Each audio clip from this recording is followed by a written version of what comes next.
Hello everyone, welcome back. Today we're starting a brand new fanfic, which is what if Naruto unlocked the Sharingan at just 8 years old.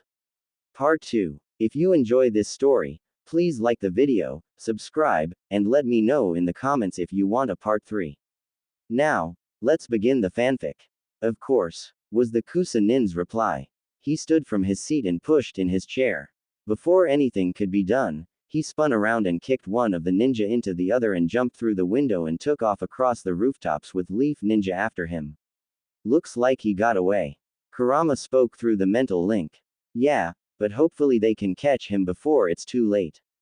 Until then we will just have to watch our backs and be prepared for anything. Naruto replied, getting a mental nod from the fox. Forest of Death. Team 8 was hopping through the trees looking for a team that would hopefully have an Earth Scroll to pair with their Heaven Scroll. They had been in the forest for about 5 hours and had yet to run into any of the other teams. Fu and Ino still hadn't used the Hiraishin Kunai Naruto had given them, so he knew they weren't in any trouble. But with Orochimaru still around, he wanted to get the scroll they needed and get to the tower as soon as possible. Naruto, get out of the way now. Kurama shouted to the blonde. Naruto grabbed a hold of Shino and Hinata and pulled them both to the right just as a large snake landed where they were moments before. Shit, it's Orochimaru, Naruto said as he saw the snake Sannin land on the giant snake's head. So the Kyuubi brat is taking the exams too. Maybe I won't have to do too much to destroy Konoha after all. Orochimaru thought as he started making hand signs. Fire style. Fire dragon jutsu. Orochimaru blew a stream of fire from his mouth that took on the form of a large dragon. The dragon then rushed forward toward the 3 genin. Naruto activated his Mangekyo Sharingan and jumped in front of his team. Susanoo. Naruto shouted as the yellow ribcage and arms grew around Naruto. This time though, the left skeletal arm had a shield in its hand and used it to stop the jutsu. Orochimaru was surprised to see one of the Sharingan's strongest techniques used by this boy. So you must have a Sharingan too. I thought Sasuke and Itachi were the only Uchiha left alive, but it seems I was wrong. Orochimaru said with a smirk. Perhaps I can use him to destroy the village and then just take his body after he tired and wore out. Guys, we have to get out of here. We can't take on a Sannin, Naruto said as he and his team started backing away from Orochimaru. Now we can't have you leaving just yet. Earth style. Earth spears. Orochimaru called out. Team 8 started to dodge the attack, but Hinata moved just a split second too late. She let out a scream of pain as one of the earth spear was stuck in her side. Hinata-chan, san. Naruto and Shino both called as they rushed to her side. Naruto bit his thumb and quickly went through a set of hand signs. Summoning jutsu. Naruto called out. There was a poof of smoke, and when it cleared, Neji and Akane were sitting there. What do you need, Naruto-kun, sama? The 2 dragons asked. Akane, I gave a summoning seal to Zabuza Momochi back in wave. Summon yourself to that seal and bring the female that is with them back to Neji's location. Tell them it is an emergency. Naruto ordered before the dragon nodded and vanished, and he turned to Neji. Neji, take Hinata-chan and Shino and get them away from here now. Naruto said as the young dragon started to grow big enough to carry the 2 ninja. You can't fight a Sannin by yourself, Naruto-san. You need help, Shino said. No, Hinata-chan is hurt and is the main priority right now. I will try and hold off Orochimaru as soon as I can. When Haku gets here, have her look over Hinata-chan the best she can. Now go and keep her safe, Naruto said as Shino nodded before picking up Hinata and jumping on the dragon's back. Kurama watched from within the seal as Naruto tried to control his anger. The large fox noticed a change in the blonde's chakra and tried to pinpoint the location. When found, it was coming from Naruto's eyes and was shocked to see his Sharingan begin to change. What used to be the Mangekyo Sharingan was now replaced with purple eyes with a ripple pattern. The Rinnegan, it can't be, Kurama said to himself when suddenly a figure appeared in front of him. Kurama looked down to see the figure of his father. Protect this boy, Kurama. He is destined for great things one day, stated the sage of 6 paths before disappearing. Kurama started to shout for his father but was stopped by Naruto speaking. How many tails do you think I can control right now, Kurama? Naruto asked. With the training you have been doing for the past few years, I would say about 3 taels worth before it would start to consume you. Replied the fox. All right then, give me everything you can then. I am going to kill this bastard. Replied the blonde. Naruto stood from the ground and stared directly at Orochimaru as red chakra began to surround him. In a matter of seconds, Naruto had a chakra cloak that resembled a fox with 3 tails. You die today, you son of a bitch. Naruto shouted. Fu and her 2 teammates were tree-hopping through the forest when a loud roar was heard. The 3 ninjas stopped and listened for a few minutes trying to figure out if it was coming closer or not. Kegan and Yoro were talking to each other as Fu was talking to Chome. What the hell was that? Kegan asked. A bear or something maybe. The proctor did say there were large beasts in here. Yoro replied. Chome, do you know what that was? Fu asked the large beetle. That was Kurama ni and his Jinchuriki. That was quite a bit of demonic chakra that filled the air when we heard the roar. They may be in trouble, Fu. Chome replied as Fu nodded and a set of orange wings appeared on her back. Kegan and Yoro noticed this and grabbed her wrists. Where are you going, Fu? Kegan asked. That wasn't one of the beasts from this forest. That was a friend of mine and I am going to help him. Fu replied as she tried to pull her wrist free. We can't let you do that. This is a survival exercise and it is every team for themselves. Yoro spoke up, this time getting a growl and a glare from the mint-haired girl. Both of you are my friends and have treated me better than most of the others even after finding out about Chome. Right now my other friend may need help and I am going to help him. If you try and stop me, you will not like the outcome. Fu growled out at her teammates. The 2 looked at each other before releasing their hold on Fu. Fu started to fly off in the direction that Chome led her with her teammates right behind her. With Naruto and Orochimaru. Orochimaru stared at the chakra cloak Naruto in surprise. It wasn't surprise because he could use a small portion of the Kyuubi's chakra. No, it was surprise at the legendary eyes he was staring at. That's the Rinnegan. The only person I have ever seen with those eyes was Pain. I lost my chance at getting his eyes, but I will make up for it by getting these ones. Orochimaru thought with a smirk. He was brought out of his thoughts when he heard Naruto let out a loud roar before he rushed forward. Naruto appeared in front of Orochimaru in a burst of speed and swiped his claws at Orochimaru's face. Orochimaru quickly drew a kunai and blocked the claws before kicking the blonde away. Naruto flipped through the air before pushing off of a tree and flying back towards Orochimaru with his fist pulled back. Naruto swung his fist as Orochimaru brought his arms up in a cross block but was still pushed back a few feet. Naruto, I have faith in your ability as a ninja. But this is a Sannin you're fighting, I don't think you can win against him, the fox stated. I know I can't win. But that isn't going to stop me from buying Shino and Hinata-chan time to get away. Naruto replied. Naruto was brought out of the conversation when he had to dodge one of Orochimaru's earth dragons. Naruto flipped backwards to try and put some distance between him and the Sannin. Striking shadow snakes. Orochimaru called out while pushing his hand forward as snakes flew from his sleeves. Naruto quickly unsealed his mother's blade from a seal on his wrist and began slicing through the snakes. Naruto jumped up to a tree branch to get away from the snakes. Shadow Clone Jutsu. Naruto called out as the area was surrounded by his clones. Some of the clones jumped at the Sannin as the others started going through hand signs. Orochimaru destroyed the clones as he looked back at the original and saw him and his clones each with a different elemental dragon. They sent their attacks at Orochimaru hoping to at least damage him a little. As the dust settled, Orochimaru came flying at the blonde aiming to cut him in half with the Kusanagi. Naruto brought up his katana and blocked the strike before he engaged the snake in a kenjutsu battle. Naruto blocked all of Orochimaru's attacks, but he knew that Orochimaru was holding back. Orochimaru made a shadow clone before they jumped away from Naruto as they made a set of hand signs. Fire style. Fireball jutsu. Orochimaru called out as he shot a large fireball from his mouth. Wind style. Great breakthrough.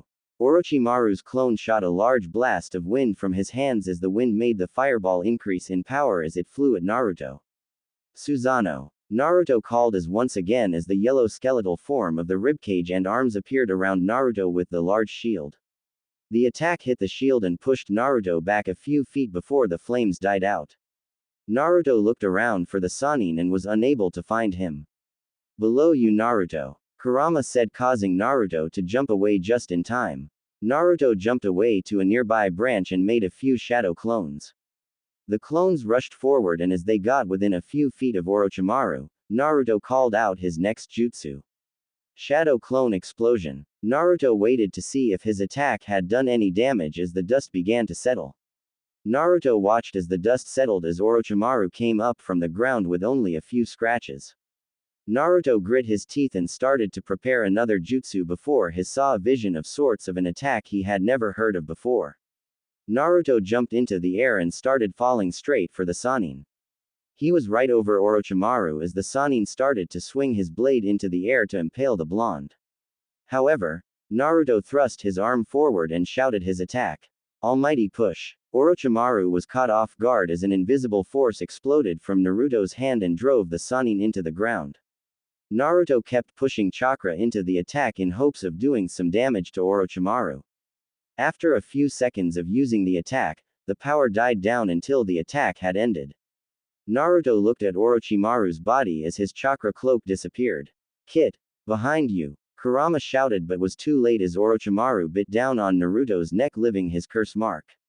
Orochimaru was sent flying when out of nowhere, Fu came flying in and kicked him off of Naruto. "Get away from Naruto-kun," Fu growled out. "I was just leaving anyways." Orochimaru chuckled as he sunk into the ground. Fu turned and knelt down beside Naruto just as her teammates and Neji appeared. "What happened to Naruto-kun?" Neji asked. "I'm not sure. He was attacked by someone before I could get here to help," Fu replied. "Fu, grab his hand and channel my chakra into it. I will see if I can contact Kurama and find out what happened." Chome said as Fu did as she was told. Everything went black for the large beetle before she found herself beside her older brother. "So it seems the technique still works even after we have all been apart for so long," Kurama said. "Kurama ni, what happened?" Chome asked, worried about her brother and his Jinchuriki. "We were attacked by the snake Sannin Orochimaru. The female of his team got hurt by the snake's attack and he tried to hold him off long enough for them to get away. Right before you all showed up, Orochimaru bit him and placed a curse mark on him, which I am working on getting rid of right now. Have the dragon take you back with his teammates and I will continue working on healing the kit," Kurama explained as he got a nod from his sister. Chome relayed everything she was told to Fu. Yoro and Kegan got Naruto onto the back of Neji as they all headed back towards Shino and Hinata. 2 days later, Naruto was woken up by the sun rays that were shining in his eyes. He rolled his head to the side to avoid the light as he slowly opened them to adjust to the bright light. He tried to move but noticed a weight on each side of his chest. Looking down, he saw Hinata's dark blue hair and Fu's mint green. He didn't want to disturb them, but they needed to finish this part of the exam and make it to the tower. "Hinata-chan, Fu-chan, time to wake up," Naruto said as he gently shook the two girls. After a few minutes of shaking them, the two slowly sat up and started to stretch. Naruto couldn't help but admire how beautiful the two looked in the sunlight. After realizing who woke them up, they both wrapped Naruto in a hug. "Are you okay, Naruto-kun?" Hinata asked as the two females looked at him worriedly. "I am fine, Hinata-chan, I promise," Naruto said with a smile, getting a blush from both girls. "Did Haku already return to Zabuza?" "Yeah, after she healed my wounds the best she could, she checked over you before Akane took her back to Zabuza and Ichigo," Hinata replied. Just then Shino, Kegan, and Yoro walked over to where the three were. "It is good to see you are awake, Naruto-san," Shino said, getting nods of agreement from the other two. "I explained what all happened to them with the help of Chome, but I wouldn't tell them who that was. I didn't know if you wanted them to know yet or not," Fu said, getting a nod from Naruto. Naruto looked at Shino and Hinata before he let out a sigh. "I guess it's time I tell you all my biggest secret." Before Naruto could start his explanation, Team 10 landed in the clearing the others were in. Team 10 looked at everyone for a moment before Shikamaru noticed Naruto looked like he was about to say something. "Sorry, didn't mean to interrupt anything," the Nara said. "It's fine actually." Makes this a lot better since I won't have to explain it a bunch of different times. Naruto said as he made a shadow clone. What's with the clone, Naruto-kun? Ino asked her fellow blonde. Before Naruto answered, the clone's eyes turned a deep crimson and the whisker mark seemed to thicken. What you all know about the Kyuubi being killed by the fourth Hokage is a lie. The tailed beasts cannot be killed, they are beings of chakra and can only be sealed away. I am the one the Kyuubi was sealed inside of. Naruto explained. Hello children, my name is Kurama and I am the Kyuubi no Kitsune. Kurama introduced himself, getting shocked looks from the other ninja minus Fu. Naruto and Kurama spent the next hour or so explaining the events that had happened and how Kurama came to be sealed in the young blonde. At the end of everything there were different reactions. The girls each gave Naruto a hug as they did Fu as well after she explained her life too, and each of them now held some dislike for the villagers who treated the Jinchuriki badly. That's enough time of sitting around. Naruto said as he stood up. We still need to get our scroll and make it to the tower. That has already been taken care of, Naruto-san. While you were resting, Hinata-san and I along with Fu-san's team collected the scrolls we needed. We were just waiting on you to recover before we head to the tower. Shino explained in his monotone voice. What about you three? Naruto asked as he looked at Team 10. We were on our way to the tower when we stopped to take a break and found you all. We got our scroll earlier today and wanted to get to the tower as soon as possible. Shikamaru explained. Alright, might as well head out together then. It will give us a better chance if we run into anyone else so we don't lose a scroll. Naruto said, getting nods from the other genin before they all took to the trees and headed for the tower. Naruto stood in the middle of a small arena along with the other teams that had made it this far. Altogether, 9 teams had made it past the second part of the exams. As he looked around the area, he saw the senseis of each team standing above them on the walkways that went around the room. One sensei caught his attention more than the others. You feel that, Kurama? Naruto asked as he stared at the Oto Jonin. Yeah, there's no doubt about it. That's Orochimaru alright. I guess he did get away after all. What are you going to do? Kurama asked the blonde. Nothing for now. There are too many people here and we have no idea of what he has planned right now.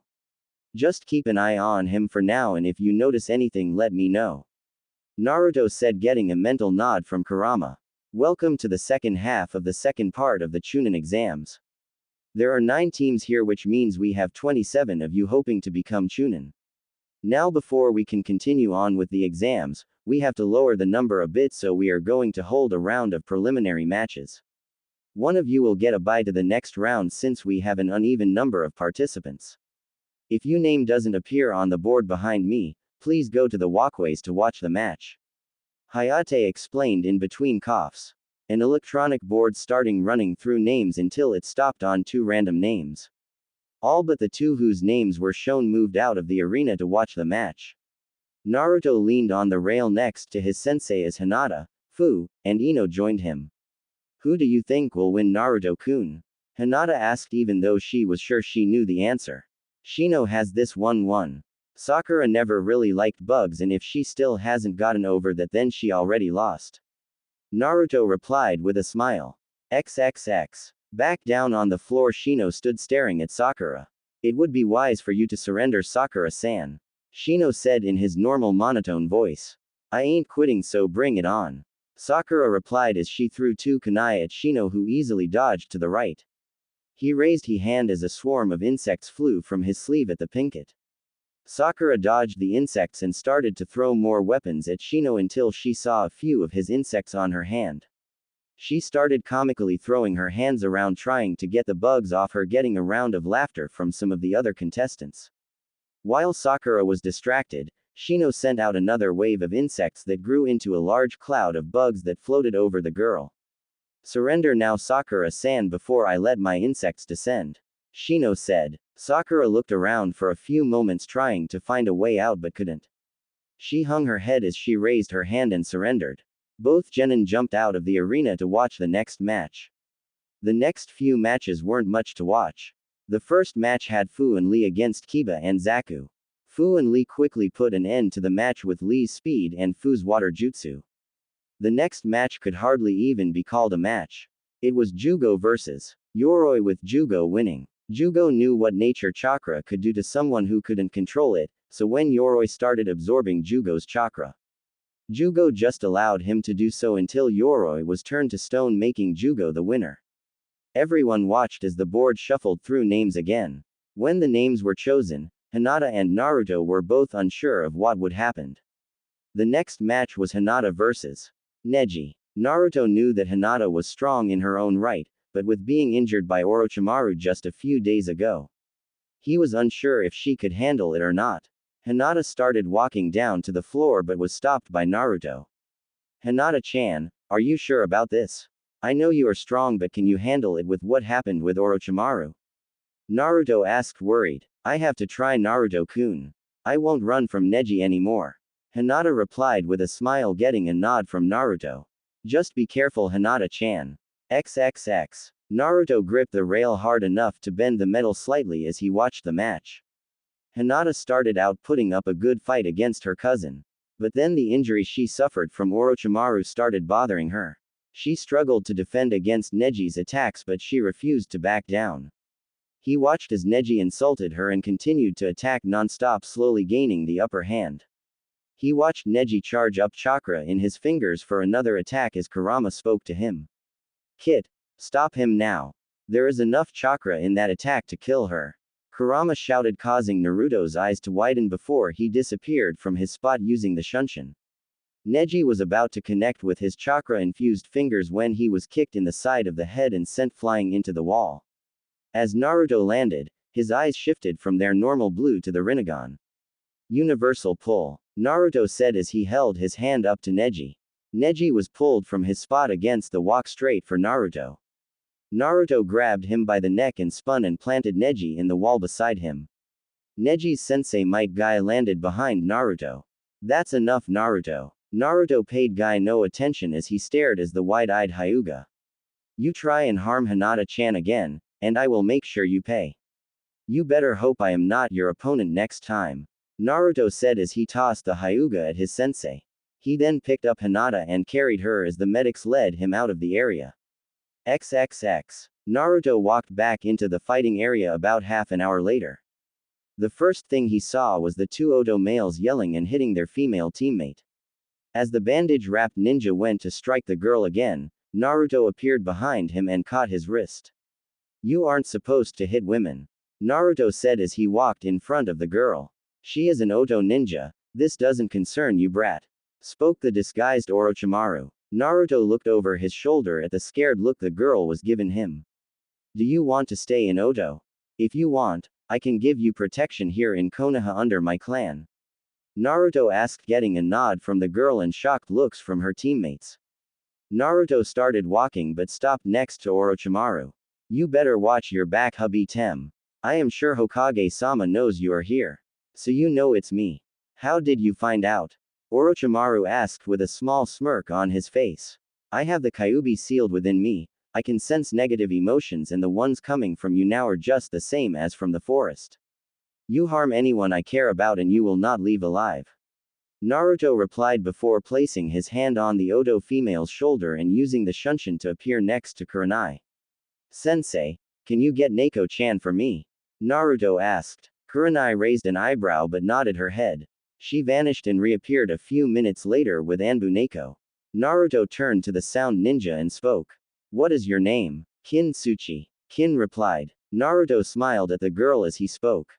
My name is Naruto Uzumaki. This is my adopted big sister. I need you to go with her and tell her everything you can about Orochimaru. Neko stepped forward, causing Kin to step back in fear. Would it help if I send a shadow clone with you? Naruto asked, getting a nod from Kin.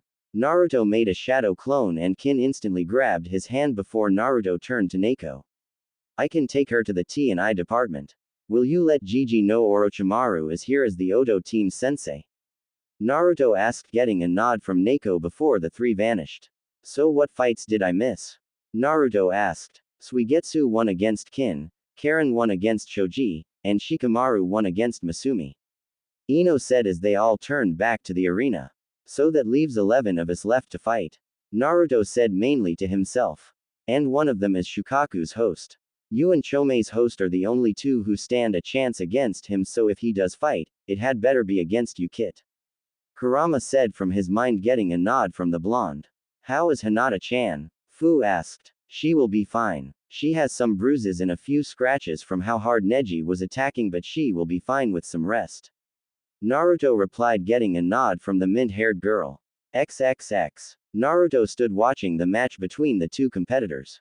After he had returned from taking Hinata to the medics, Tamari had faced off against Dosu and had pulled of a win over the Sound Genin. Now, it was Sasuke against Kabuto. As Naruto watched the match continue, he noticed that something was off. Something isn't right, Naruto said mainly to himself, but got his remaining team members along with Ino and Fu to look at him. What do you mean, Naruto? Kurenai asked with a raised eyebrow. Kabuto is stronger than this, I can sense it. He is looking at Sasuke like he wants to kill him, like he could kill him. Instead, he is just taking a beating while trying to make it look like he is putting up a fight. Naruto replied. Shouldn't we tell someone then? Ino asked. It would do us no good. We have no proof that he is holding back and letting Uchiha-san win. Shino replied in his monotone voice.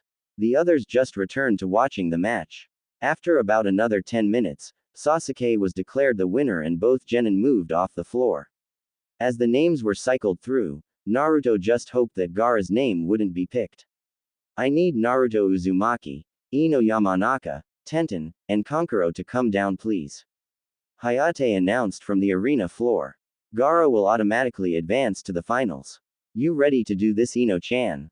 Naruto asked as he looked to his fellow blonde. As ready as I'm gonna be. I guess it's time to see if that training you have helped me with has done anything for me.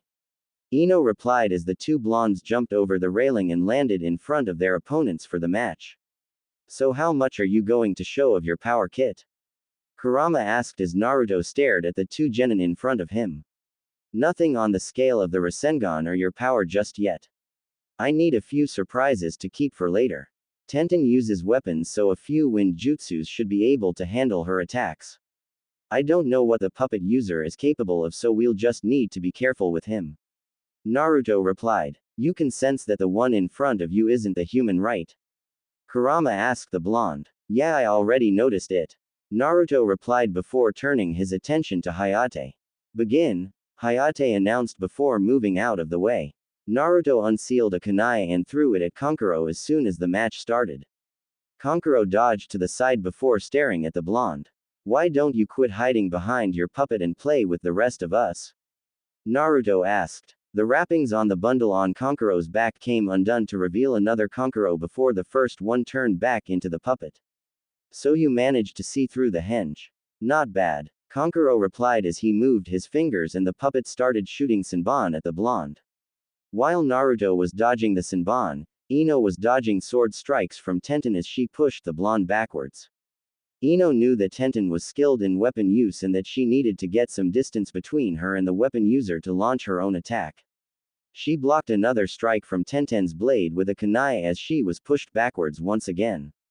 As she was sliding back, she made a set of hand signs and finished just as she came to a stop. Lightning style. Electromagnetic murder. Ino pushed her hands forward as lightning shot from her hands and flew at Tenten.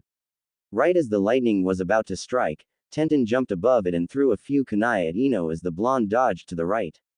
Kankuro saw Ino jump towards Naruto and saw Tenten preparing her scrolls for some sort of attack.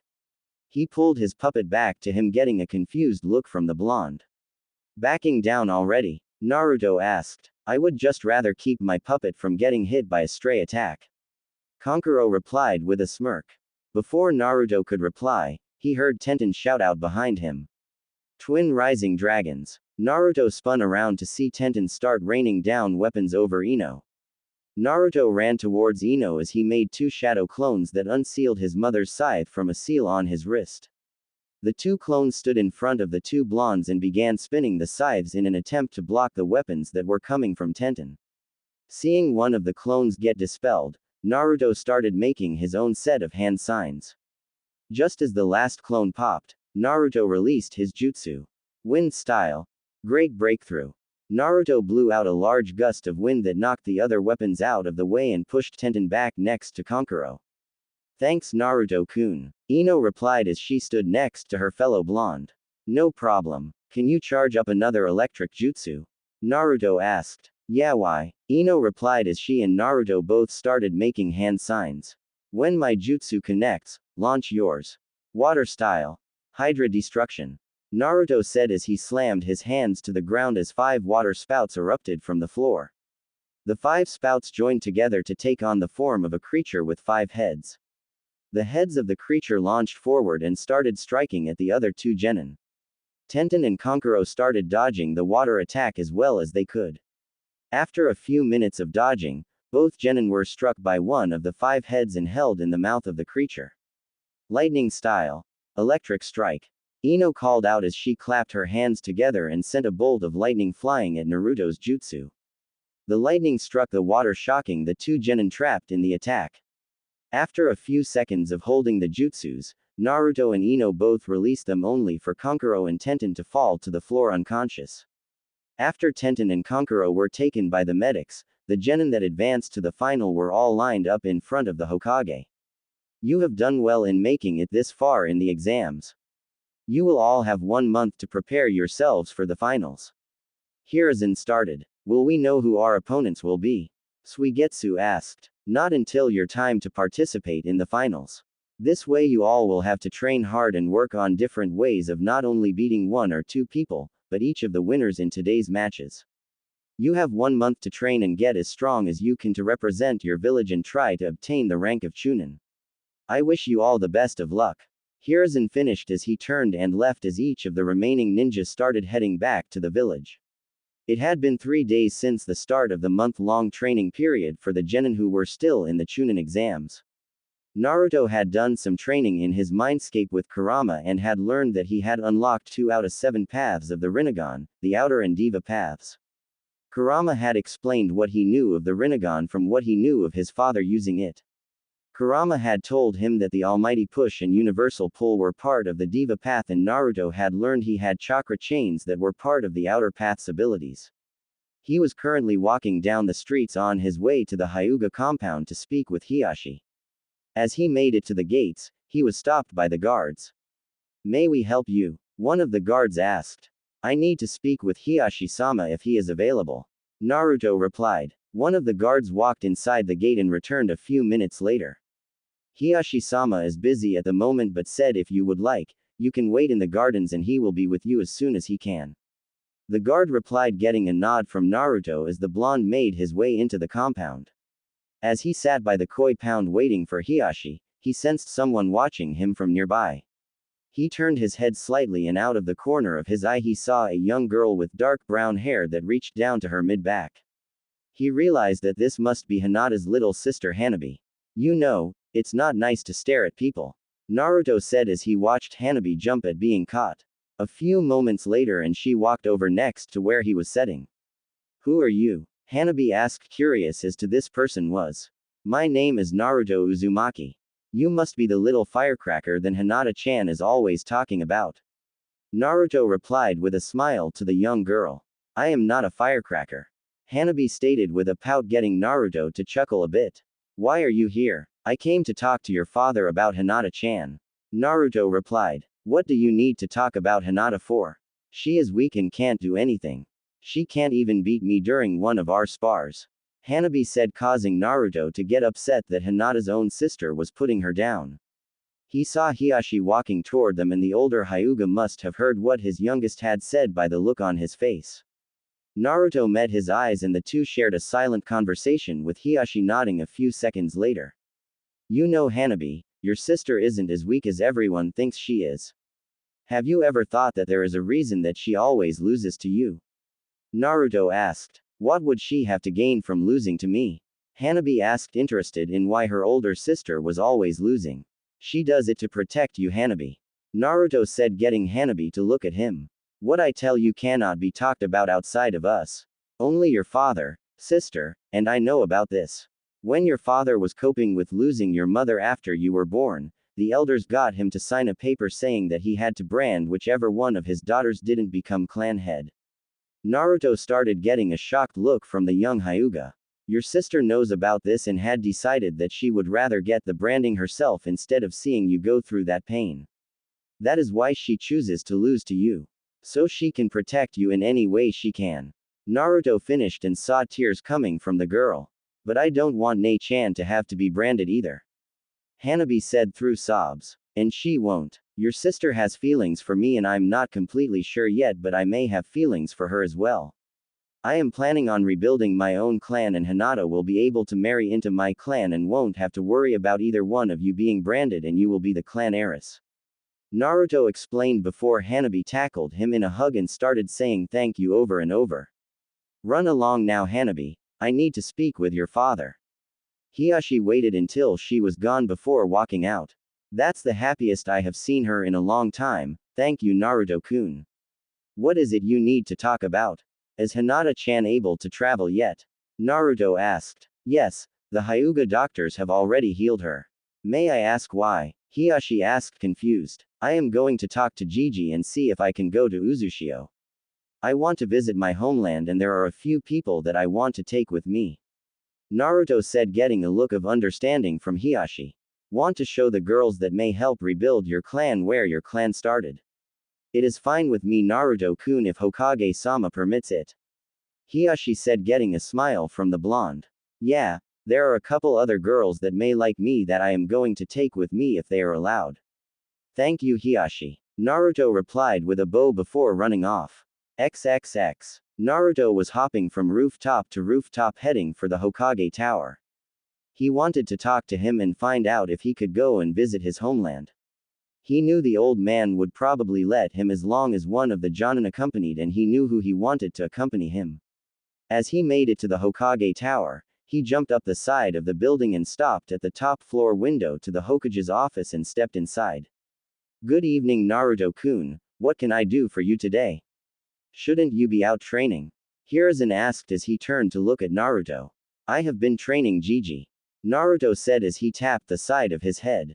Hiruzen nodded in understanding as Naruto had told him before of being able to train in his mindscape. I actually came to ask you about something. Naruto said, getting Hiruzen to raise an eyebrow. What do you need Naruto-kun? Asked the elderly Kage. I want to take a few people and visit Uzushio. Naruto said, getting a look of surprise from the Kage. I understand it is your homeland Naruto-kun, but why do you want to visit Uzushio? As far as I know no one has been there since the attack all those years ago. Hiruzen said, getting a nod from the blonde. I understand that Gigi, but I want to visit it anyways. I just want to see what it is like and show the girls where my clan comes from. Please Gigi. Naruto asked his grandfather, hoping he would be allowed to go. After a few minutes, Hiruzen sighed and pulled out a piece of paper and a pen and nodded his head. Very well Naruto-kun. How long do you plan on being there? Who's going with you? And which Jonin do you want to go with you? I am wanting to stay till a couple days before the exams since I can get everyone back with my summons pretty quick. I want Hinata, Ino, Fu, and Karen to go with me if they can, and I don't want a Jonin to accompany us. I want the Sannin standing in the corner in the shadows. Naruto said as he pointed to one of the corners of the room, causing Hiruzen's and the Sannin eyes to widen. A few moments later and a man stepped out of the shadows. He was a tall man with waist-length, spiky white hair usually tied back into a ponytail, with two shoulder-length bangs that framed both sides of his face. He also had red lines that ran down from his eyes and wore a horned forehead protector with the kanji for oil. He wore a green short shirt kimono and matching pants, under which he wore mesh armor that showed out of the sleeves and legs of his outfit. His outfit was completed with hand guards, a simple black belt, traditional Japanese geta, a red haori with two simple yellow circles on each side, and a scroll on his back. How did you know I was there? Asked the man, who was shocked that he was noticed. I have pretty good sensing abilities Kyufu. Naruto said, shocking the two even more. How do you know I'm your godfather? Jiraiya asked. My mother and father left me scrolls on just about everything they could. One of the scrolls from my mom explained that my godfather was Jiraiya of the legendary Sannin and not to let him corrupt me with his ways. I have seen you around the village a few times and from that point I could sense you out if I needed to. Naruto explained before turning back to the Hokage. I wouldn't say I am going to be on speaking terms a whole lot with him since he was never around, but he did train my dad and I would like it if he will help me as well. Naruto finished. Very well, Naruto-kun. Karen has finished telling us what she could of Orochimaru yesterday, so she can go along with Ino and Hinata as long as their parents allow it. Fu isn't under my command, so it is entirely up to her if she wants to go along. When do you want to leave? Hiruzen asked. Tomorrow morning. I need to make sure the girls can go. Meet about 10 at the gates. Naruto asked, turning to Jiraiya, who just nodded. All right then, see you all later. Naruto replied before jumping out the window. Jiraiya watched him go for a few moments before speaking to his sensei. I really screwed up, didn't I, sensei? In a way, yes. But you had a wife and daughter to look after and the spy network to run. Naruto is a forgiving person, just try to make it up to him and be there for him from now on. Until he has a family of his own, you are all he has left, Jiraiya. Hiruzen replied as Jiraiya nodded and disappeared in a shunshin. XXX. Naruto, Jiraiya, and the 4 girls were on the back of Igneel as he flew them towards their destination. The girls were wondering where they were headed since Naruto hadn't told them yet. They had been flying for about an hour now and had just made it to the ocean. About 30 minutes later and they saw an island in the distance. As they made it to the island, Igneel landed and let each of the ninja climb off his back. Thank you, Igneel, Naruto said as he turned to the dragon. Any time, Naruto, Igneel replied before vanishing in a poof of smoke. What is this place, Naruto-kun? Karen asked as she looked around the beach they had landed on. This is Uzushio, our homeland. Naruto replied, getting wide-eyed looks from the 4 girls, especially Karen. What are we doing here? Fu asked as the group started walk down a path that lead into the forest. I wanted to visit my homeland and I wanted you girls to come along. I figured Karen-chan would like to see where the Uzumaki came from as well. Naruto replied with a smile. As they continued walking, Kurama spoke up, getting Naruto's attention. Kid, do you sense that? There is someone else here. They are trying to hide their presence, but I can still feel them. Yeah, I sensed them a few minutes ago. I don't sense any negative feelings from them, but it would be best to stay on guard. Naruto said, getting a nod from the large fox. As the group continued walking, they came to a large wall that was a bit higher than the wall surrounding Konoha. There was a large gate in the middle of the wall. As they started to continue forward, Naruto sensed the chakra signature jump out of the trees towards them. He quickly unsealed his katana and spun to block a swing from the attacker. The attacker was a man that stood about 6 feet tall, had brown eyes, and red spiky hair that reached down to his shoulder blades. He was wearing a set of deep red battle armor and a pair of ninja sandals and appeared to be in his 30s or 40s. I don't know who you are, but you will not step foot inside that gate. The man said as he prepared to fight. There's something about this guy, Naruto thought as he stared the man down. His chakra feels almost like an Uzumaki. It may be possible that he is another Uzumaki kit. The fox stated as Naruto's eyes slightly widened.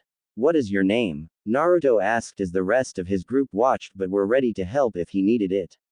My name is Toshiro Uzumaki. What is yours? The now named Toshiro asked. My name is Naruto Uzumaki, son of Kushina Uzumaki and Minato Namikaze. Naruto replied as Toshiro's eyes widened before he dropped to the ground and bowed to Naruto. My apologizes, I thought you were here to break into the gate.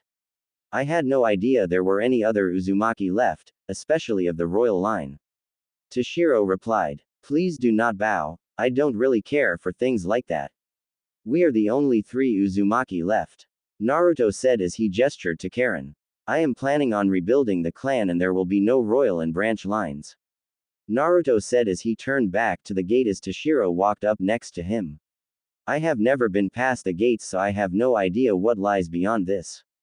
I could never bring myself to open the gate, afraid of what I will see if I did. Toshiro said, getting a nod from the blonde.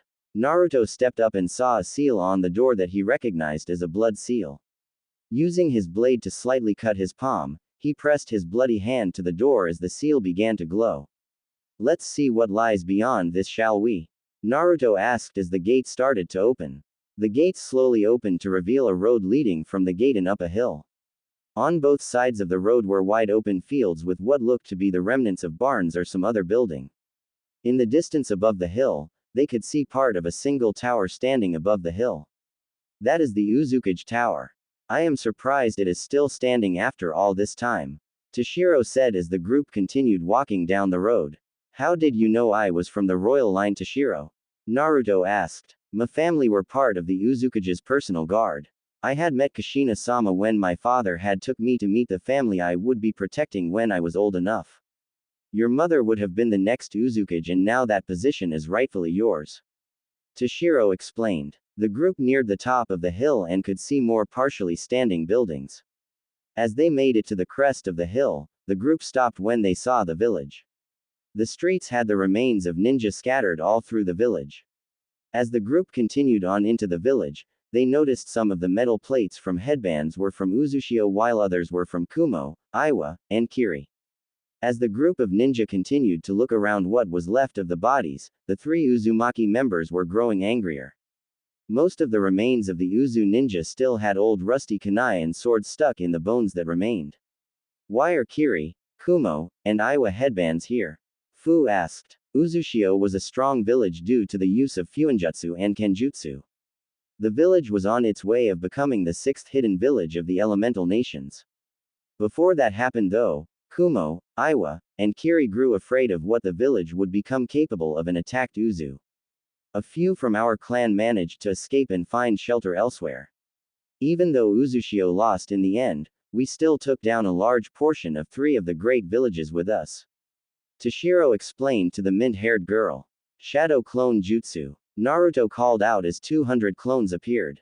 Gather the remains and bring them back to the field. Naruto ordered as he turned and headed back to the fields they had passed. XXX. About an hour later and everyone was gathered at the fields. The remains that the clones were able to gather of people from Uzu were laying on the ground while the remains from the other 3 villages were piled in a spot away from the others. Naruto and one of his clones stepped forward and both began a set of different hand signs. Earth style. Splitting earth. Naruto said as he placed his hands on the ground as the earth began to split and swallow the Uzu people's remains. Fire style. Fireball jutsu. The clone called as he launched a fireball at the other village's remains, burning them out of existence. Everyone was silent as the 3 Uzumaki took a moment to silently say farewell to their clansmen. When that was done, Naruto turned and led everyone back into the village and towards the cage tower. As they walked, they looked around the village. Some buildings were completely destroyed while others still had a couple walls standing. It would take a while, but Naruto knew he could rebuild the village. Do you know what all is in the cage tower? Jiraiya asked as they neared the building. The cage office is at the very top while there are rooms for meetings and such throughout the other levels. The vault is in the basement which is protected by a blood seal that reveals a hidden staircase to get to the basement. The tower was protected by some of the best seals that Uzushio had, so the tower should still be intact. Toshiro explained to the white-haired Sanin. As the group of ninja made it to the cage tower, Toshiro walked forward and bit his thumb, drawing blood, and swiped it across the door. A seal started to glow for a few moments before the glow died down and Toshiro opened the door. Once the group made it inside, Toshiro walked over to one of the walls and swiped more blood across a small section. An outline of a door appeared and then the wall moved back into the side, revealing a staircase. The ninja followed it down and came to a large open room that was filled with stacks of money and coins, causing all except for Toshiro's eyes to widen. That's a lot of money. Karen stated as the others just nodded in agreement. The Uzumaki saved their money and only used it when they needed to. They made the vault like this so no one would be able to find it unless you knew what you were looking for, and even then you had to get past the blood seal. Toshiro told them as he led them back up the stairs they came down. Once everyone was out of the stairway, the door sealed itself shut once again. Toshiro then led them up the stairs towards the cage office. They stopped at a few rooms on the way up just to see what all was inside. They made it to the office and walked in to find the place a giant mess. Chairs and other furniture items were broken and spread across the room, holes littered the walls and papers were everywhere. Look around and see if you can find anything important, Naruto said as the group started looking around. Naruto noticed a seal on the side of the desk and studied it for a couple minutes. After making sure it wasn't trapped or anything, Naruto swiped blood across it and a large black scroll appeared. Naruto unraveled it and saw that it was a summoning contract. As it was looking it over, some of his blood dripped on the scroll and he was gone in a poof of smoke. The others noticed him disappear and started to freak out before Toshiro stopped them. Relax, this is the summoning scroll that each of the Uzukage have signed. Naruto must have dropped some blood on the scroll and the summons reversed summoned him back to their realm. We will just have to wait for him to return. Toshiro explained as he looked over the scroll. XXX. Where the hell am I? Naruto asked out loud as he looked around the room he was in. You are in the spirit world, young Uzumaki. A voice said behind Naruto, causing him to turn around. There he saw 6 large beings staring at him. Spirit world. Got it. May I ask who you are and how I got here? Naruto asked. I am known as the winged dragon of Ra. The red dragon is known as Slifer the sky dragon, the tall blue one is Obelisk the tormentor. The large dragon said, pointing to the 2 on his left before motioning to his right. The red-winged dragon is Uriah, lord of searing flames. The gold one is Hammon, lord of striking thunder, and the blue one is Raviel, lord of phantasms. And for how you got here, we brought you here. Ra finished. But why did you bring me here? Naruto asked, confused as he looked at each large being. We have been the Uzukage's summons since the first Uzukage took office. We haven't had a summoner for quite some time. When your blood dropped on the scroll, we could tell that you were from the royal line as your blood had the same feeling as our last summoner, meaning you were related to the last Uzukage. That means that we are now your summons. Slifer stated. I am glad you all would like me to be your summoner, but I already have a summoning contract with the dragons. Naruto replied to the double-mouthed dragon. The 6 summoning creatures shared a look before they all nodded. Will you please summon the Dragon Clan's boss? Ra asked as Naruto nodded. The blonde bit his thumb and made a set of hand signs before slamming his hand to the ground. Summoning Jutsu. Naruto called, and in a large poof of smoke, Igneel was there. What can I do for you, Naruto? Igneel asked. We asked him to summon you, Igneel-san. Ra spoke, getting Igneel to look at the gold bird-like dragon. Ah, Ra-san, how may I help you? Igneel asked. We would like for Naruto to sign our contract, but he said he has a contract with the dragons. We were wondering if it would be alright with you if Naruto was to sign both contracts. Ra asked, getting a shocked look from Naruto. I have no problem with that. It will help Naruto if any of the dragons are unavailable. As long as Naruto is fine with it, then so am I. Igneel said before bowing to the other summons and Naruto before disappearing. So what do you say? Obelisk asked. I would be honored to sign the contract. Naruto said with a bow as the scroll appeared before him. Only the Uzukage and his family can sign this contract. Once you start your family, they too will be allowed to sign the contract and summon us. Ra said as Naruto finished signing the contract and nodded in response. A second later and the young blonde was gone in a poof of smoke. XXX. Naruto reappeared back in the Uzukage office in a poof of smoke. The others looked at the blonde as he looked around. What happened, Naruto-kun? Hinata asked. I got another summoning contract. Naruto said with one of his fox-like smiles, causing the 4 girls to blush slightly. Naruto bit his thumb and slid it across the summoning tattoo that he had on his arm, causing Neji to appear. Hello Naruto-kun, what can I do for you? Neji asked. I need you to summoning yourself to the seal that I gave Zabuza and have him meet me in Wave tomorrow. If they are too far away to make it be tomorrow, then will you please bring them and meet me at Tazuna's house? Naruto asked. Of course Naruto-kun, Neji said before she disappeared. What are you going to wave for, Naruto? Jiraiya asked. I am going to rebuild Uzushio and I know just who to ask to help rebuild the buildings. I should only be gone for a couple days and then I will get started on my training. While I am gone, with you help the girls with their training? Naruto asked the Sannin, getting a nod in reply. Naruto then left to get some money to pay Tazuna for the supplies and work if he accepted the job. XXX. The next day Naruto was walking through the small town that had been saved from Gato's grip. He took the time to stop and talk with the little kids that was running around the town as he made his way to Tazuna's house. As he walking up the dirt path to Tazuna's place, He heard three people land behind him and felt Niji wrap herself around his neck. Glad you all could make it, Naruto said as he continued walking. So what do you need, Gaki?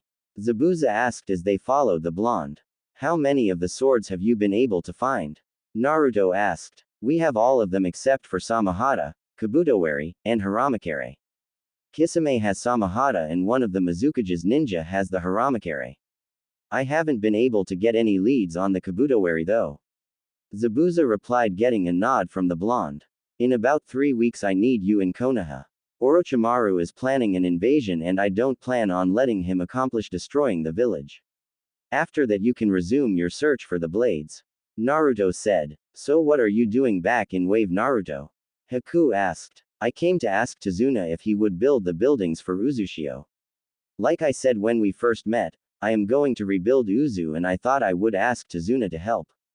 The blonde replied to the ice user. The group continued on in silence for the rest of the short walk.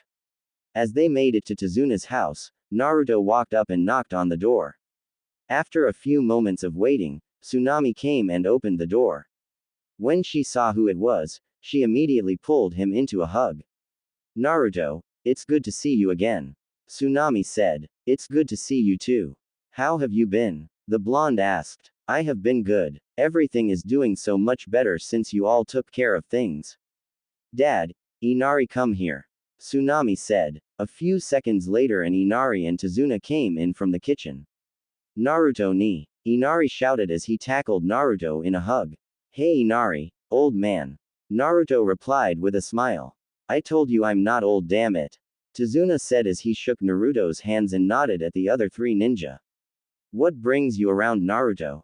I came to ask you for some help. Naruto said as he unrolled a scroll and placed it on the tabletop. After pumping some chakra into it, the money was unsealed and everyone's eyes went wide except for Naruto.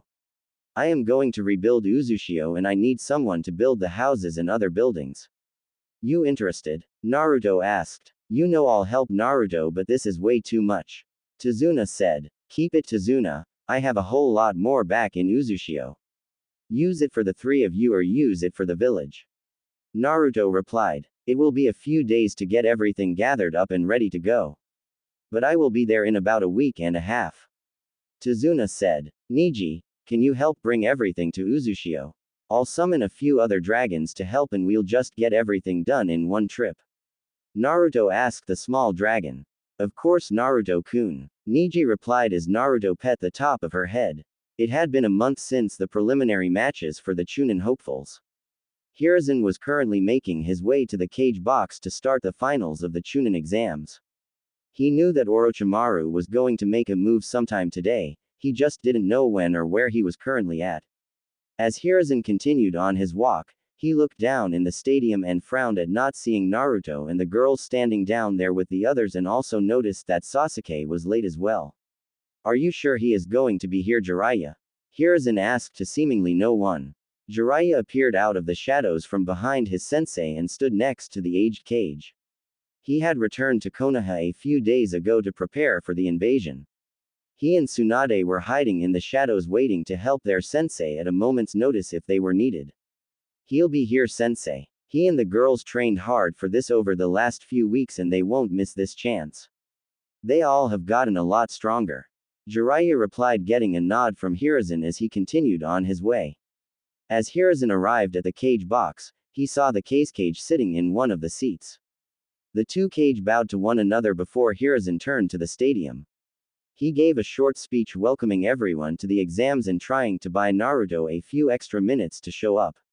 After he was done, he motioned for Genma to take over as the cage sat down. Welcome to the finals of the Chunin exams. The matches will continue until one of you are knocked out. I call the match, or one of you are killed. If I call your name, stay here while the others move to the competitor's box. Genma stated before looking at the clipboard he held onto. First match is Sasuke Uchiha vs. Gaara. Genma said, getting a sadistic look from Gaara as they looked around for Sasuke. After not finding the Uchiha, Genma turned to his leader silently asking for what he should do. It would seem Sasuke forfeits. Hiruzen said as he stood. Couldn't we just give him a few extra minutes, Hokage Dono? The case cage asked. No, we can't. If he was to be late during a mission that he was leading or anything of the sorts, it could result in his team being killed. There is no room for anything like that, Hiruzen said as he turned to the audience. Sasuke Uchiha is not here, so he loses by forfeit. Move on with the next match. Hiruzen said, getting angry protests from the crowd and causing the disguised Orochimaru to get angry. Next match is Naruto Uzumaki vs. Neji Hyuga. Genma called out as Neji walked down to the stadium floor. They waited for a few moments for Naruto to show up, but he didn't seem to be around. Just as Genma went to declare Neji the winner, a loud roar was heard from the sky above. Everyone looked up to see a large, golden bird-like dragon hovering over the stadium. The ninja of the village prepared to jump into action should the need arise. 5 figures jumped from the large creature and landed in front of Genma as the creature disappeared in a poof of smoke. We're not late, are we? Naruto asked as looked at Genma. No, but you were cutting it pretty close, Naruto. Genma said, looking at the blonde. Your match is now and it's against Neji. A large smirk appeared on Naruto's face as he looked at the Hyuga prodigy. Something about that smirk seemed to unnerve the Hyuga slightly, but he shook it off and got ready for the fight. Be careful, Naruto-kun, Hinata said as she and the other 3 girls each gave him a quick kiss on the cheek. Hinata then disappeared in a shunshin and into the crowd as Karen, Ino, and Fu moved to the competitor's box. Neji looked Naruto over for a few moments. Naruto now wore standard black Anbu pants with a kunai and shuriken pouch on his right leg, a black shirt with an orange Uzumaki swirl on the back with mesh armor underneath. He had on a normal pair PF ninja sandals and what looked to be a card case hanging around his neck. The card case is what concerned Neji the most. He could sense the power that was coming from that case and wondered what it was. You should give up now, Uzumaki. You have been fated to lose. Neji stated, getting the blonde to chuckle. And lose the chance to beat you for what you did to Hinata-chan. I'm going to enjoy kicking you all over this place and show you that even the so-called losers are capable of winning against prodigies. Naruto replied, getting into a stance as Neji did the same. XXX. Naruto should just give up now, he can't win against Neji. Tenten said from her spot in the stands. Naruto won't even last 5 minutes against him. Sakura said, sitting next to the bun-haired girl. You both are wrong. Naruto-kun has this 1-1. Hinata said, getting the 2 girls to look at her. How can you say that, Hinata? Neji is a prodigy. Sakura said, getting a nod of agreement from Tenten. Hinata is right. Neji won't beat Naruto. Neji is a strong individual, but Neji is too arrogant and thinks he is better than Naruto. Hinata and Naruto have been on the same team and have trained together since the academy, and because of that, I have seen Naruto's progress. Naruto may not have had a lot of people helping him during his younger years, but Naruto is a prodigy in his own right. Hiyashi said from behind Hinata, getting the 3 girls to look back at the clan head. Father, Hanabi-chan, Hinata said as she hugged the 2 before looking back at the stadium floor. XXX. The 2 competitors stood still, staring each other down for a few minutes. Naruto slowly brought fingers together in the cross seal and formed 5 clones. The clones rushed forward and began attacking Neji. After about 5 minutes, each clone was dispelled and Naruto seemed to be deep in thought. He is a lot quicker than your mate Kit. Kurama said through the mental link. I know. Even though Hinata-chan helped me train for this, I still don't know if he has any tricks other than the Juken. Naruto thought back. How much damage can you heal before it would take you more than a few minutes to fix me? I can restore a few chakra points at a time, but if he closes too many, it will take some time to reopen them. Kurama replied, getting a nod from Naruto. XXX. What is that baka doing? He can't win just by sending in clones while he just stands there. Sakura said, getting a nod from Tenten. He is planning. The shadow clone jutsu sends the memories of the clones back to the original once they are dispelled. He is using the clones to gather information before he attacks. Kurenai explained from her seat behind the genin as they continued to watch. XXX. Naruto rushed forward to deliver an uppercut to Neji's chin, only for the Hyuga to sidestep it and move to close one of his tenketsu. Naruto stopped the attack by knocking the Hyuga's wrist up before kicking Neji in the side, sending him back a few feet. Neji glared at Naruto before rushing forwards to try and close Naruto's tenketsu. Neji managed to land a few decent hits as Naruto attempted to dodge. Naruto jumped back a few feet as he felt his tenketsu being reopened. Naruto closed his eyes as he focused chakra to his eyes, activating the Rinnegan. Neji looked on in shock at the rippled eyes of the blonde ninja before focusing back on the fight. Are you sure it is wise to reveal your Rinnegan so early? Kurama asked he container. I need to save as much chakra as I can for the invasion and fighting Gaara. The best way to do that is to end this quickly. Naruto replied, getting a mental nod of agreement from the fox. As Neji rushed forward, Naruto could see his moments much more clearly as he was able to dodge each attack that Neji threw at him. As Naruto dodged one of Neji's palm strikes, he flipped onto his hands and pushed his feet up into the Hyuga's chin, sending him flying into the air. Neji landed a few feet away with a painful thud before pulling himself into a standing position. Those eyes, what are they? Neji asked. My Kekkei Genkai, Naruto said with a smirk as he unsealed a tri-kunai from his wrist. He threw the kunai into the air and made a quick set of hand signs. Shuriken Shadow Clone Jutsu. The one kunai turned into 30 as they rained down on the arena floor. Neji looked around as none of the kunai landed near him before turning to Naruto with a smirk. I know none of them even came close, Neji. I wasn't aiming for you that time, Naruto said before making another set of hand signs. Fire style. Fire bullets. Naruto called as he spit balls of fire from his mouth, causing Neji to dodge to the right. Naruto went through another set of hand signs before spitting out more bullets made of water this time. Neji jumped back and landed next to one of the kunai without noticing. Planning on just launching jutsu at me, Uzumaki? No, I just needed to get you into place first, Naruto replied. Neji started to ask what he meant but was stopped when Naruto disappeared from his view in a flash of orange. Neji activated his Byakugan to try and find him but noticed Naruto behind him too late. Naruto delivered a spin kick to the back of Neji's head, sending him flying. Before Neji touched the ground, Naruto disappeared in another flash and delivered a powerful punch to his cheek before vanishing again.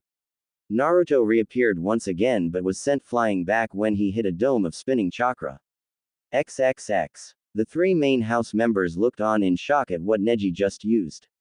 I was unaware that Neji ni-san knew the Kaden, Hinata stated as she looked to her father. That just goes to show you that Neji is indeed a smart ninja. That technique would not have been taught to him since he is a branch house member, so he must have learned it on his own.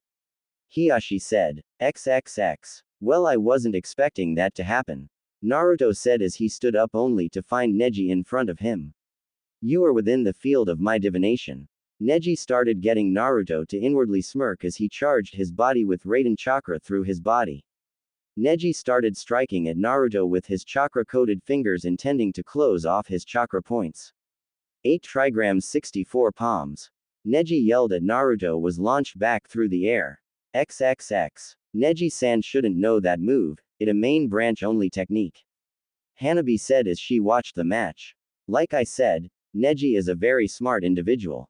He has proven that by learning 2 of the Hyuga's most prized techniques completely on his own. Hiyashi said. XXX. Naruto hit the ground and rolled a bit before coming to a stop and standing up. If it wasn't for your Rinnegan being able to see his moves and the Raiden chakra, you would have had a few more tenketsu closed than you do now, Kurama stated. How are you still standing? Neji asked. I channeled Raiden chakra through my body, giving me a slight speed boost to avoid most of your strikes. Do me a favor, will ya, and look down, Naruto said as he pointed at Neji's feet. Neji looked down just in time to see a fist break through the ground and punch him right in the chin. Neji fell to the ground unable to move. Genma checked on Neji before standing and declaring Naruto the winner. The medics came and got Neji and Naruto began his walk to the competitor's box. Do you sense that, Kurama? Naruto asked. No doubt about it, Kit. The snake is here, Kurama said as he went quiet for a few moments. Kit, this isn't good. The person dressed as the Cage is Orochimaru. So that's how he plans on starting the invasion. We will have to warn Gigi, Naruto replied, hurrying up the stairs. Naruto made his way over to the Konoha Genin, Fu, and Karen's team and away from the Sand Genin before he closed his eyes in concentration. He opened them a few moments later when he found who he was looking for. What's going on, Naruto-kun? Fu asked, placing a hand on his shoulder. He just motioned for her to wait as he flared his chakra 3 times. A few moments later, an Anbu Neko arrived. Is everything okay, Ototo? You only signal me like that if something's wrong. Neko replied. You need to get to Gigi now, Ne-chan.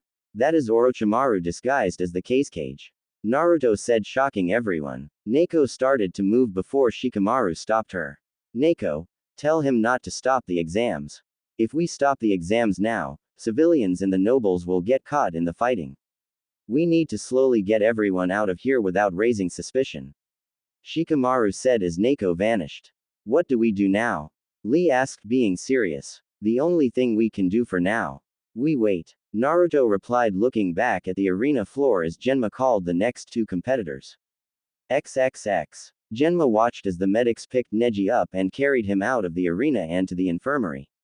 After everyone was off the field, he called out the next 2 names. Karen Uzumaki and Shikamaru. Nara, please come down. Shikamaru muttered a quick troublesome before walking down the stairs. Karen started to follow but was stopped by Naruto. Don't let Shikamaru fool you, Karen-chan. The boy may be lazy but he is a genius and can come up with different plans on the spot.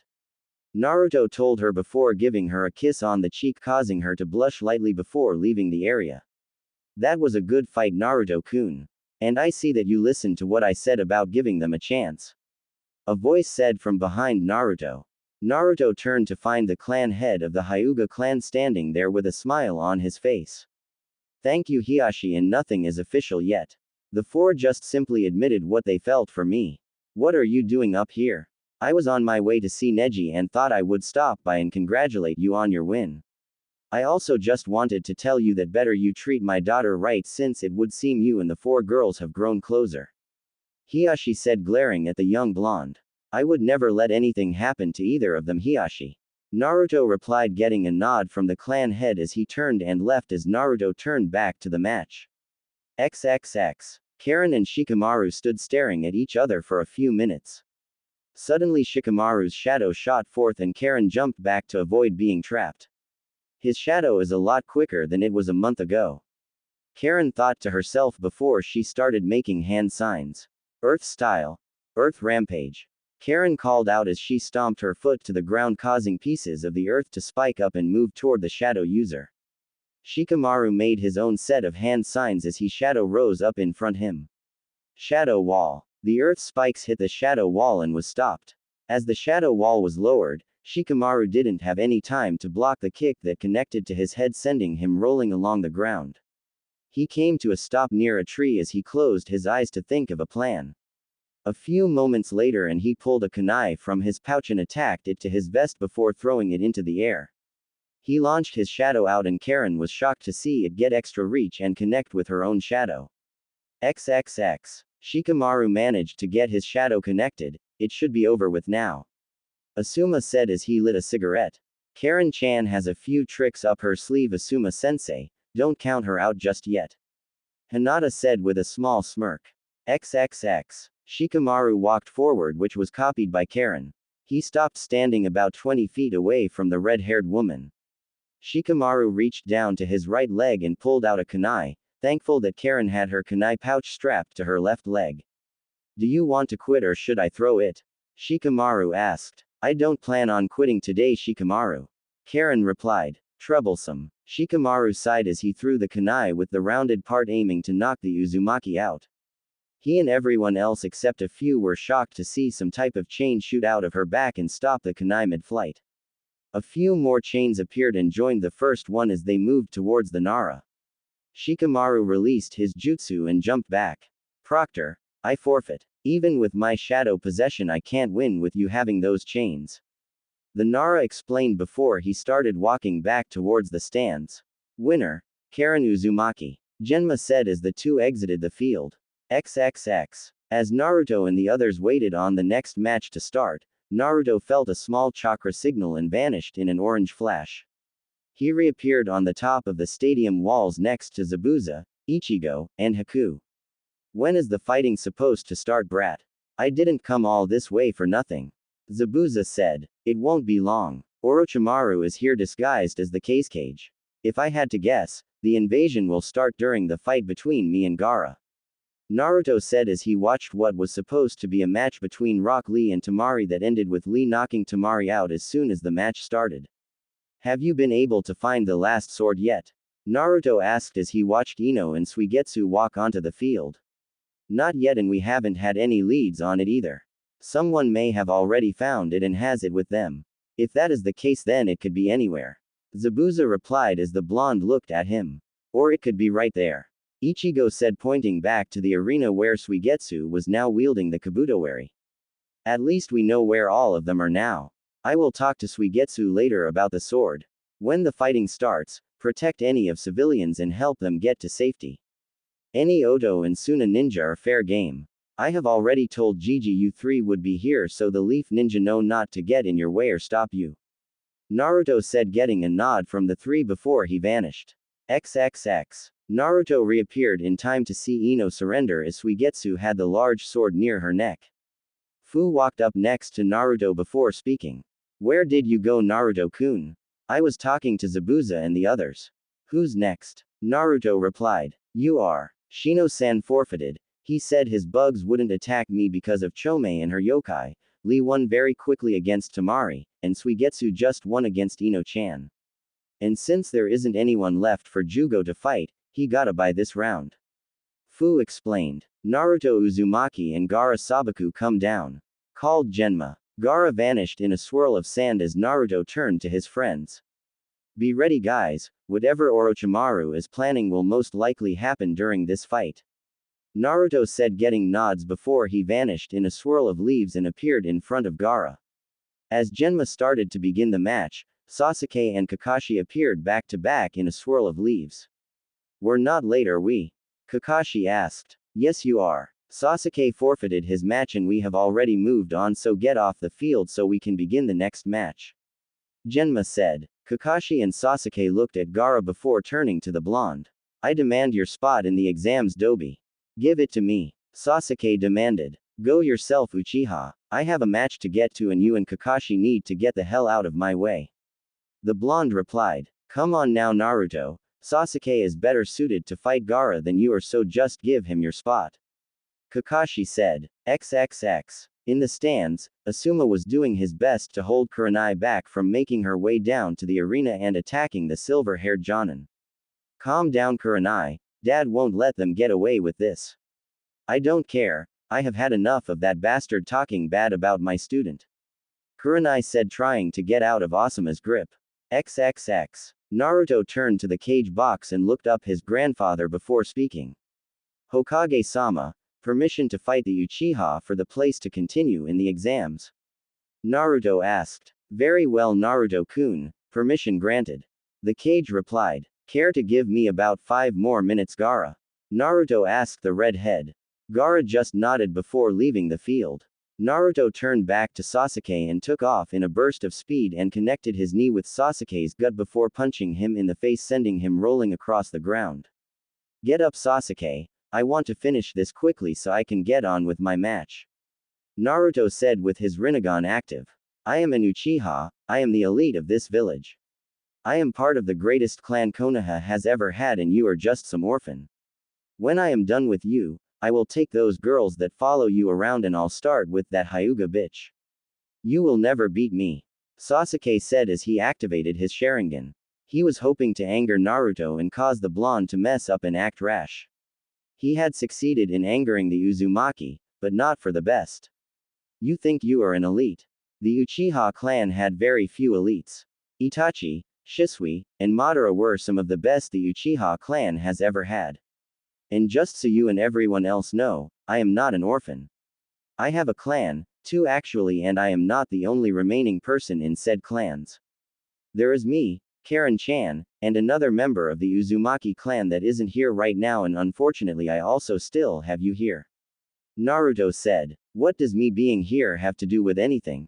Sasuke demanded. I am part of the Uchiha clan as well as the Uzumaki clan. I am the son of Minato Namikaze Uchiha and Kushina Uzumaki. I am the grandson of Madara Uchiha. I am Naruto Uzumaki Uchiha. Naruto said, getting shocked looks from all of those that didn't know. Soon an uproar was heard from various people who didn't believe the blonde. It was all put to a stop when Hiruzen stepped up. What young Naruto said here today is indeed the truth. Naruto is the son of the fourth Hokage and the red-hot habanero as well as the grandson of Madara Uchiha. Hiruzen said. Sasuke refused to believe any of what was said and decided to rush in. Naruto had a smirk on his face that wasn't missed by Kakashi. The silver-haired Jonin went to stop his student but was stopped by Genma. Don't even think about interfering, Kakashi. Your student brought this on himself, and from what I have been told, Naruto deserves to let out some anger. Sasuke kept trying to hit the blonde, but Naruto either avoided his attacks or parried them. After a few minutes of Sasuke attempting to hit Naruto, the blonde ducked under a punch and connected with an uppercut to the Uchiha's chin. Naruto then jumped up and delivered a spinning kick which sent Sasuke flying across the field a good distance. Sasuke slowly stood up and made some hand signs before grabbing his wrist as lightning surrounded it. XXX. That bastard taught him that jutsu. Kurenai said in shock with wide eyes. What is that jutsu, Asuma-sensei? Tenten asked. It is an assassination jutsu made by Kakashi. It is known as the Chidori. Asuma explained. Don't worry, Naruto-kun will be fine. Hinata said. XXX. Naruto watched as the chakra was gathered in Sasuke's left hand as lightning started crackling around it. So he learned Kakashi's famed Chidori. Will you be able to heal me if it hits? Naruto asked. From what I saw when I was sealed inside Kushina when Kakashi used this around her, this version is nowhere near what it should be capable of. As long as he doesn't hit any vital spots, I can heal you no problem. Why do you ask? Kurama replied, wondering what his container was up to. I'm gonna get up close and personal and show him what an A-rank jutsu is. Naruto replied, smirking on the inside and outside. When Sasuke finished gathering his chakra, he shot forward at Naruto. Said blonde shot towards the Uchiha as well. As the two ninja neared each other, Naruto stepped slightly to the left so the jutsu would miss his vital areas. The crowd went silent as Sasuke's hand pierced Naruto's chest as the Uchiha had a large grin on his face. I told you that you would never beat me. Sasuke said. Just so you know, Sasuke, Naruto started causing the Uchiha to look at him in shock as well as the others watching. I let you do this so you have nowhere to go. Demon Fox Rasengan. Naruto shouted as he brought a crimson Rasengan up into Sasuke's gut. Naruto held the jutsu for a few moments before pushing against the Uchiha, sending him flying. Naruto felt his wound heal thanks to the fox as he stared at Sasuke slowly trying to stand. Once Sasuke was back to his feet, he felt something pierce his shoulder and looked to see a chain being held by Naruto. Get over here, Naruto said as he yanked on the chain causing the Uchiha to fly towards the blonde. Naruto caught Sasuke by the throat and slammed him into the ground on his back. Ever talk bad about anyone I care about, Sasuke, I will kill you. Naruto growled out as he threw Sasuke at Kakashi. Get this garbage out of here, I have a match to start. Once Kakashi and Sasuke were gone, Naruto and Gaara took their places back on the field. After Genma asked if they were ready, the match started with Genma jumping away. Mother says you are strong and that I will need her power to beat you. Do not prove us wrong, Uzumaki. Gaara said as he surrounded himself in a dome of sand. What the hell is he doing? Naruto asked out loud. Kit, stop him now. This energy he is gathering is coming from Shukaku. Kurama yelled at Naruto. Naruto nodded as he ran toward the sand dome and held his right hand up with his palm facing forward. Chain Impaler. Naruto said as a chain shot from his hand and pierced through the sand dome, shocking the Suna ninjas that knew of Gaara's defense. A few moments later and everyone heard Gaara scream and the sand dome faded away. Before anything could be done, Temari and Kankuro landed near Gaara and picked him up before jumping away. Feathers started falling around the area as Ninja released the Genjutsu and started to fight. A four-sided purple barrier appeared at the top of the exam stadium around the cage box. Kurama, I need you to go after your brother and Gaara and keep them from destroying the village. I have a visit with a snake I have to get to. Naruto told his partner. You do remember that I can't do anything because of this seal, and even if I could I am still stuck in here. Kurama replied. I already worked that out and I think you will enjoy what I have come up with. Naruto replied with a smirk, confusing the fox. Around the hidden leaf village, battles were taking place as the leaf ninja fought against the invading forces of Suna and Oto.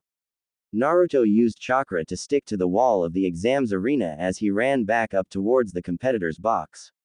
As he ran, he reached up to the card case and pushed his chakra into it as a card fell out into his hand. There were two images on the card. On one half of the card stood a large, nine-tailed fox with glowing red eyes and crimson fur.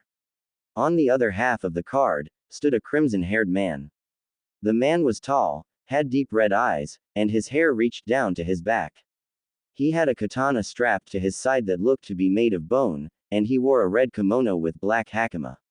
As Naruto flipped over the railing, he had to dodge an Oto ninja's body as it was knocked into the arena floor courtesy of Fu. Fu looked over and was surprised to see Naruto standing there. Naruto-kun, what are you doing here? Fu asked as the other leaf genin looked at the blonde. Just evening out the playing field, Fu-chan. Naruto said as he dropped the card to the ground. You ready, Kurama? Naruto asked as the large fox. I just hope you know what you're doing, Kit. Replied the fox. I learned this while training with Ra and the others. Naruto replied as he bit his thumb before making hand seals ending with the ram hand sign. Ritual summoning. Release of hatred. The card glowed a bright red for a few moments before red smoke started to rise from it. A few seconds later and the smoke cleared to show the man that was on the image of the card. The man looked himself over for a moment before moving around a bit. I can't believe that worked, Kit. You always amaze me in some way. The man said. I'm glad it worked, Kurama. Now go after your brother while I pay a visit to that snake bastard. Naruto replied before Kurama nodded and hopped off after the Sand siblings. How did you unseal Kurama? Fu asked the blonde. It's only a temporary thing, Fu-chan. When we have more time I will show you how you can do that for Chome as well, but right now we need to stop Orochimaru. You all work on getting the civilians to safety, I'm going to help Gigi. Naruto replied as he took off running for the cage box. As he ran, he swiped his still bloody thumb across the summoning tattoo on his arm. A moment later and Niji was flying in the air beside him. Time already, Naruto-kun? Niji asked, getting a nod from the blonde as she landed around his neck. Naruto made a set of hand signs as he felt Niji's chakra fuse with his. Summoner art. Partial fusion. In a puff of smoke, Naruto and Niji had combined their bodies. Naruto now had a pair of blue dragon wings, a blue scaled tail, and slitted eyes. Now to help Gigi and the others. Naruto thought as he continued on his way towards his grandfather and others. As Naruto turned a corner and made it clear of the halls of the stadium, he found two girls and two Oto ninja. Naruto recognized who the females were from talking to his godfather. One of the Oto ninja had a hold of Shizune while the other one was moving towards her. The young white-haired Mito was standing off to the side crying, unable to do anything. Naruto immediately jumped into action and pulled two kunai from his pouch. He appeared behind the ninja holding Shizune and stuck the kunai in his skull. Before his partner even had time to react, Naruto disappeared in a shunshin and reappeared behind the other with his kunai sticking in his throat. Naruto turned and walked to the two females as Shizune was healing herself of the cuts she received. Shizune, are you and Mito okay? Naruto asked. Yes, we're fine. Thank you for the help, Naruto. Shizune replied, looking to the blonde who she had learned of from Jiraiya. Who is this Nei-chan? Mito asked, standing behind Shizune. I'm your older brother Mito-chan. You'll have to ask your two-san and have him explain more. I have to go help others now. See you around, Mito-chan. Naruto said as he ruffled the young girl's hair before taking off through the air towards the cage box. XXX. Kurama stood looking at his brother's container as he slowly lost his control to the raccoon. The red-haired Jinchuriki had been trying to kill Kurama for about 20 minutes now. Gaara had failed to do so and was even more angered by that fact. Every time Gaara and Shukaku attacked the Kyuubi, Kurama would simply avoid the attack or knock it away and laugh at the anger it caused his brother. After not being able to land a decent hit on Kurama, Gaara finally gave in and used his playing opossum jutsu to allow Shukaku to take control. Kurama watched on without a care in the world as Shukaku grew to his full height. I'm out now, you bastard, and you are going to die. Shukaku yelled as he fired a few wind bullets at Kurama, who simply jumped over them before he was surrounded by a red chakra. As Kurama landed on the ground, his human form was replaced with his nine-tailed fox form. Hello, little brother. You have never been able to beat me, so what makes you think you will do so now? Shukaku smirked as he raised his paw as sand shot up from underneath Kurama and wrapped around him, holding him in place. He then held up his other paw as a large disc made of sand appeared floating over his hand. Sand Slicer. Shukaku yelled as through the disc as his oldest brother.